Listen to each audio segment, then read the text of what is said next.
সন্ধ্যা হইলে মনটা শুধু আকুপাকু করে ভাজা পোড়া খাওয়ার জন্য। তো ভাবলাম আজকে আলুর পাকোড়া বানাই।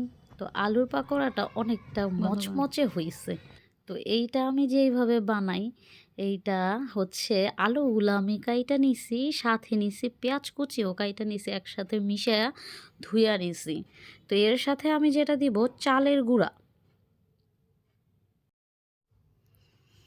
এখন যেগুলা দিব লবণ স্বাদ মতো দিছি এখানে, তারপর ধনিয়ার গুঁড়া দিলাম, মরিচ গুঁড়া, হলুদের গুঁড়া, আর কিছু কাঁচা মরিচ কেটে রাখছিলাম ওইটাও এখন দিয়ে দিব।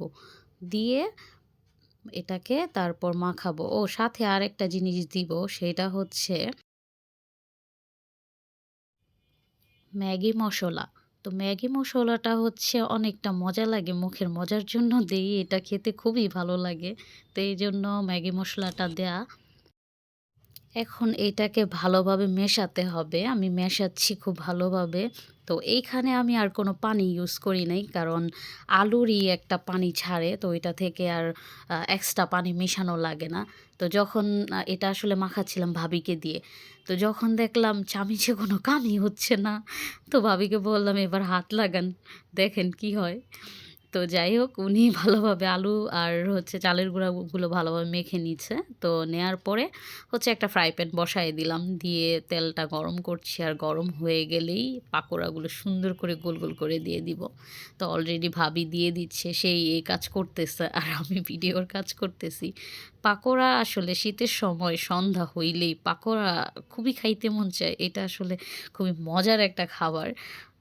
বিভিন্ন ধরনের পাকোড়া আসলে বিভিন্নভাবে বানানো যায় সবজি দিয়ে, যে যেভাবে খায়। তবে আমার আলুর পাকোড়াটা তো ভীষণ মজা লাগে। আর আমরা যেভাবে পাকোড়াটা এইভাবে বানাই, এত বেশি মানে মচমচে আর কুরকুরে হয়, খেতেই থাকতে ইচ্ছে হয়, খালি খেতেই থাকতে ইচ্ছে হয়। যাই হোক, ভাজা পোড়া আবার বেশি খাওয়া যায় না, এটা কম খাওয়াই ভালো। তো এখন ভাজার কাজ চলতেছে, ভাজতেছে, দেখি কেমন হয়। একটা পাশ হয়ে গেছে, এখন পাকোড়াগুলো উল্টায়া দিব। উল্টায় প্রতিটা পাকোড়ায় উল্টায় দিছি।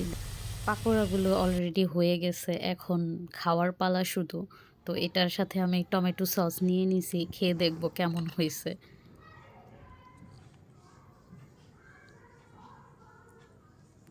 আমি আর কি বলবো, আমার রিভিউ তো আমি ভালোই দিব, খারাপ হইলেও ভালো।